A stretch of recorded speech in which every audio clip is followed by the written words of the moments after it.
जय महादेव। भगवान शिव का घर काशी में है, पर भाई उनकी ससुराल कहाँ पर है? मेरे पीछे बनारस की गलियां सीधी नहीं पर दिल तक जरूर पहुंचती हैं। जब दुनिया शोर करती है, ये जगह खामोशी से बात करती है। तो ये बात तो पक्की है कि मैं भाई बुढ़ा होके मरने वाला हूँ। जब तक आप वाराणसी की गलियों में नहीं भटकेंगे, आपका वाराणसी का ट्रिप पूरा नहीं होगा। इन गलियों में काफी प्राचीन मंदिर हैं, हर मंदिर की अनोखी कहानी। तो चलिए मेरे साथ।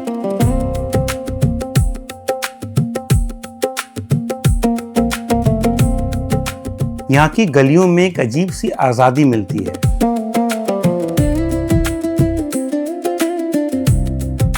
मैं हूं अभी सिद्धेश्वरी माता मंदिर में। इस मंदिर में कुआं है जिसका नाम है चंद्रकूप। ऐसी मान्यता है कि अगर उस कुएं में आपको आपकी परछाई नहीं दिखाई देगी तो 6 महीने में ही आपकी मृत्यु हो जाएगी। तो चलिए अंदर चलकर देखते हैं। मुझे इस बात का पूरा यकीन है कि मेरी बहुत लंबी आयु है, पर जब भी आप ऐसी जगहों पे आते हैं जहाँ ऐसी मान्यता होती है, मन में थोड़ा तो डर लगता है। तो चलिए चलकर देखते हैं कि मेरी परछाई दिखाई दे रही है या नहीं।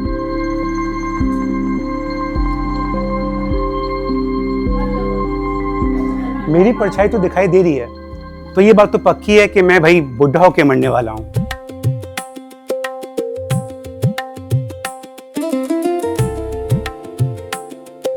इस मंदिर में मेडिटेशन करने से आप बहुत एनर्जाइज फील करते हैं।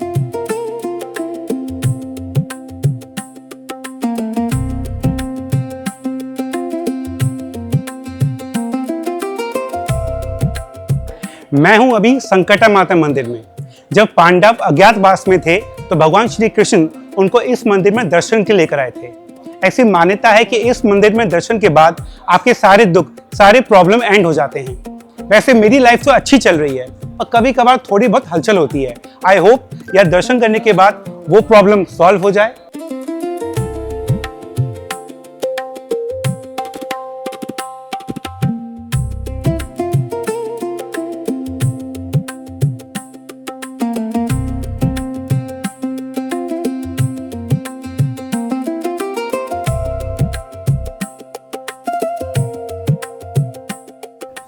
लोग शिव को बाहर ढूंढते हैं।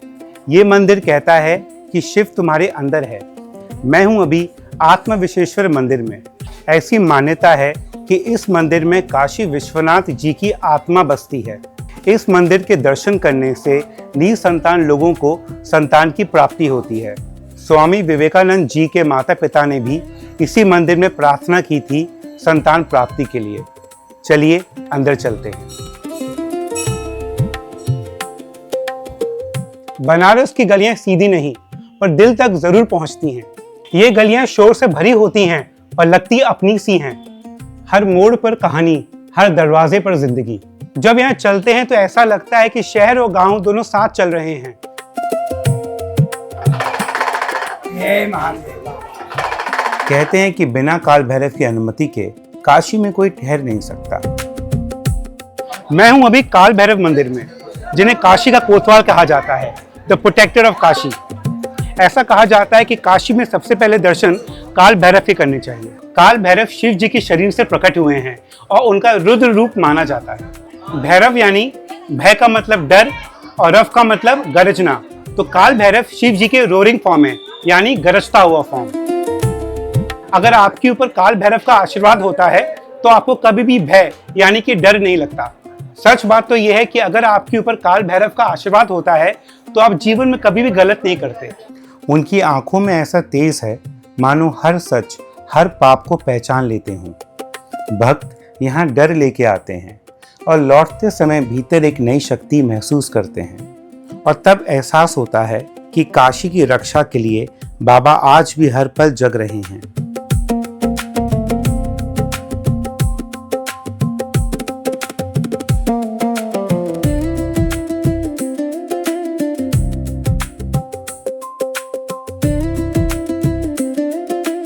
मैं हूं अभी काशी विश्वनाथ टेम्पल में।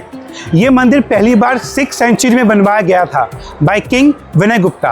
8th सेंचुरी में आदि शंकराचार्य ने शैविज्म को वाराणसी की मेन सेक्ट यानी लॉर्ड शिवा को यहाँ के प्रथम स्वामी के रूप में घोषित किया था, क्योंकि तब बुद्धिज़्म इन इलाकों में काफ़ी ज़्यादा पॉपुलर था और वो दोबारा से हिंदुज़्म को यहाँ पर इस्टेब्लिश करना चाहते थे। 12th सेंचुरी में मोहम्मद गौरी ने पहली बार वाराणसी के राजा को हराया था। उसके बाद ये मंदिर तोड़ दिया गया। उसके बाद कई दफ़ा ये मंदिर तोड़ा गया। 18th सेंचुरी में आलिया भाई होलकर ने इस मंदिर का दोबारा निर्माण करवाया। आप जो देख रहे हैं मेरे पीछे कॉरिडोर, इसका निर्माण अभी हाल ही में हुआ है। जैसे मैंने पहले बताया कि इंडिया में पिलग्रिमेज टूरिज्म काफ़ी ज़्यादा पॉपुलर है, तो इस मंदिर में काफ़ी ज़्यादा भीड़ होती है। अगर आप जल्दी दर्शन करना चाहते हैं तो इस मंदिर के गेट नंबर 4 से आप VIP टिकट ले सकते हैं। उसकी कॉस्ट बहुत ही नॉमिनल है, केवल 300 रुपये। अगर आप वो टिकट लेते हैं तो आपके दर्शन जल्दी हो जाएंगे। काशी विश्वनाथ टेम्पल में बाबा के दर्शन के बाद दिल एकदम शांत हो जाता है, जैसे सारी परेशानियां वहीं मंदिर की घंटियों में खो गई हों। भीड़ बहुत होती है, लेकिन फिर भी एक अजीब सा सुकून मिलता है। वाराणसी की रहस्यमय गलियों और महादेव की नगरी से अब हमारा सफर बढ़ रहा है सारनाथ की ओर, जहां एक अनसुना रहस्य हमारा इंतजार कर रहा है।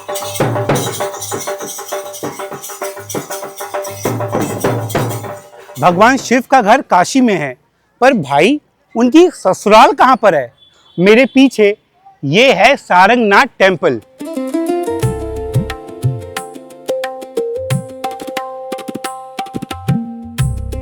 ये मंदिर काशी से केवल 7 किलोमीटर दूर है। भगवान शिव ने भी सोचा कि ससुराल ज्यादा दूर नहीं होनी चाहिए। इस मंदिर में 2 शिवलिंग है, एक शिव जी की और एक उनके ब्रदर इन लॉ यानी कि साले की सारंगनाथ महादेव। इस मंदिर में आने के बाद आपका मन शांत हो जाता है और दिल में एक अलग सी भक्ति जाग उठती है। यहाँ आके आप खुद को भगवान के सबसे करीब महसूस करते हैं। श्रावण में शिव जी काशी छोड़कर इस मंदिर में 1 महीना रहते हैं पार्वती जी के साथ। For all my female friend, अगर इस शिवलिंग पे आप गौन चढ़ाते हैं तो आपके फेस के जितने भी प्रॉब्लम हैं वो सॉल्व हो जाते हैं and you become more beautiful. I mean you are already very beautiful.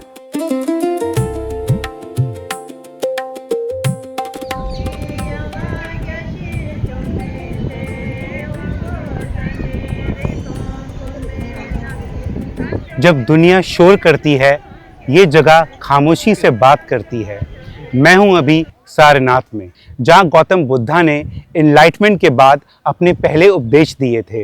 1194 में बख्तियार खिलजी इन्वेडर यहां आया था और उसने ये जगह तोड़ दी थी। उसके बाद ब्रिटिश एक्सकवेटर्स आए और उन्होंने ये जगह डिस्कवर की।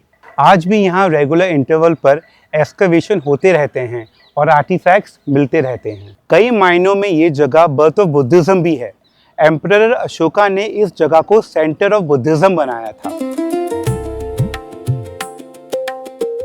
तो मेरे साथ हैं अभी यहाँ के सारनाथ के गवर्नमेंट अप्रूव गाइड, जिनका नाम और मेरा नाम एक ही है। मेरा नाम है गौरव सिंह और इनका नाम है गौरव प्रताप सिंह। ये हमें बताएंगे इस स्टूपा के बारे में। तो सर बताइए इस स्टूपा के बारे में। Actually, Lord Buddha was against to the idol worship. So he told to their disciples, "Ki no one make any statue of mine and don't take as a religion." According to Buddha, Buddhism is just a philosophy. So disciple asked him, "Ki how we will remember you in future?"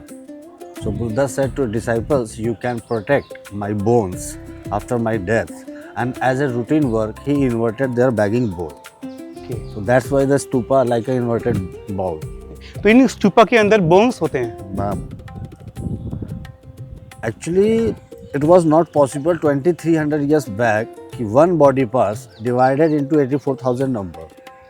That's why Ashoka ने bunch of bones का इस्तेमाल करके 8 बड़े स्तूपा बनवाए थे।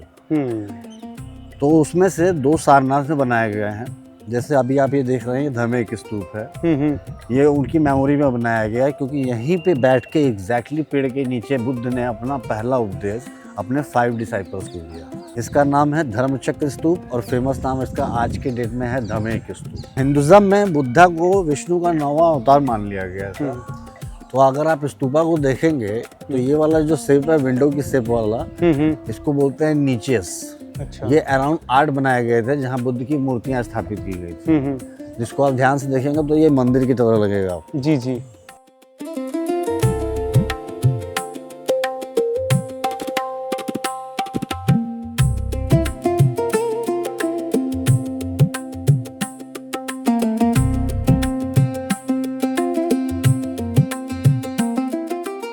आप कह सकते हैं कि इंडिया का सबसे यूनिक स्ट्रक्चर जो है वो ये है, क्योंकि total height 15.25 metre, but made by the single rock, single rock, okay. Made by the sandstone, but look like a granite और मार्बल। 600 साल तक ये नेशनल एम्बलम जो है वो मिट्टी के नीचे दबा हुआ था, उसके बाद भी आज आप उसकी साइनिंग देखेंगे तो एज इट इज है। 4 lion means Buddhism should be spread in every direction, and mouth is open, because if you are spreading the Buddhism, so your voice like a roar of the lion. Thanks for watching. अगर आपको video अच्छा लगा हो तो video को like कीजिए, channel को subscribe कीजिए और कमेंट बॉक्स में मुझे बताइए कि अगला ट्रिप मैं कहाँ का करूँ।